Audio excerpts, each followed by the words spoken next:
Hello guys, today in this video I'm going to tell you each and everything about eero device light status, which type of light is blinking. So in this video I'm going to guide you each and everything. Okay, so let's get started. There's a LED status light on the front of your eero.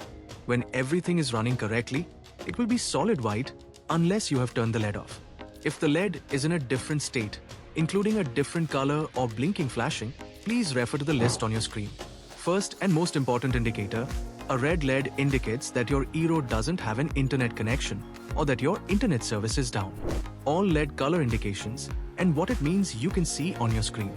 No light, it means eero doesn't have power.